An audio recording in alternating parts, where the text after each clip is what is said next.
கடகம் ராசி மே மாதம் 25ஆம் வருடம் வரக்கூடிய இந்த குரு பெயர்ச்சி கடகம் ராசிக்கு எப்படி இருக்கும்? கடகம் ராசிக்கு 9ஆம் இடத்ததிபதியும் குரு பகவான் தான், 6ஆம் இடத்ததிபதியும் குரு பகவான் தான். அப்ப 6ஆம் இடத்ததிபதி 12ஆம் இடமாகிய மிதுன ராசிக்கு வர்றது நல்லது. அதே சமயத்துல 9ஆம் இடத்ததிபதியாகிய குரு பகவான் 12ஆம் ஆகிய மிதுன ராசிக்கு வர்றது சிறப்பானது அல்ல. 50+50, இதுல 50%, அதுல 50%, அப்படித்தான் பலன்கள் கலந்துதான் இருக்கும். இதுல மிதுன ராசிக்கு வரக்கூடிய குரு பகவான் தனுசு ராசியை பார்க்கிறார்.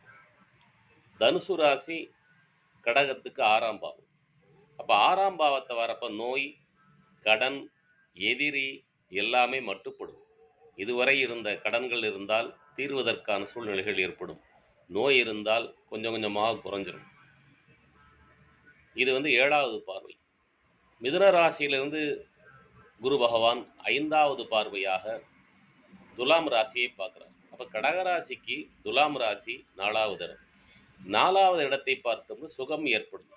தாயார் வழி உறவுகள், குடும்பத்தில் சுப நிகழ்ச்சிகள் இதுவெல்லாம் நடைபெறும். 9வது பார்வையாக கும்பராசியை பார்க்கிறார். கும்பம் என்பது கடகராசிக்கு 8ஆம் இடம். இப்ப 8ஆம் இடத்தை பார்க்கையில் சுப விரய செலவுகள் ஏற்படும். குடும்பத்தில் சுப நிகழ்ச்சிகள் ஏற்படும். வீடு வாங்கலாம், இடம் வாங்கலாம், அதுக்கு கடன் வாங்கிக்கலாம். ஏன்னா சுபம் நிகழ்ச்சிகளும் ஏற்படும், அதே சமயத்தில் கடன் வாங்கக்கூடிய சூழ்நிலைகளும் கொடுக்கும். ஆக மொத்தத்தில் 2 பலன்களும் சேர்ந்தே கடகராசிக்கு நிகழும். இப்போ முழுமையான பலன்கள் கிடைக்கணும்னா கடகராசியினர் குருஸ்தலங்களில் வியாழக்கிழமை தோறும் குருஸ்தலங்களுக்கு முடிந்தால் சென்று வாருங்கள், அல்லது வருடத்திற்கு ஒரு முறையேனும் சென்று வாருங்கள். வியாழக்கிழமையில் தட்சிணாமூர்த்தி வழிபாடு மேற்கொள்ளுங்கள். இந்த தட்சிணாமூர்த்தி வழிபாட்டில் கரூர் அருகே உள்ள சதாசிவ பிரம்மேந்திர சுவாமிகள் மகாகுரு, அவர் புதுக்கோட்டை மன்னருக்கு அருளிய மந்திரம் ஓம் நமோ பகவதே தட்சிணாமூர்த்தியே மகம் மேதாம் பிராம் ரயச்சஸ்வஹா. இந்த மந்திரத்தை சொல்லி வழிபட்டு வாருங்கள். கண்டிப்பாக உங்கள் வாழ்வில் சகல சௌபாக்கியங்களும் ஏற்படும்.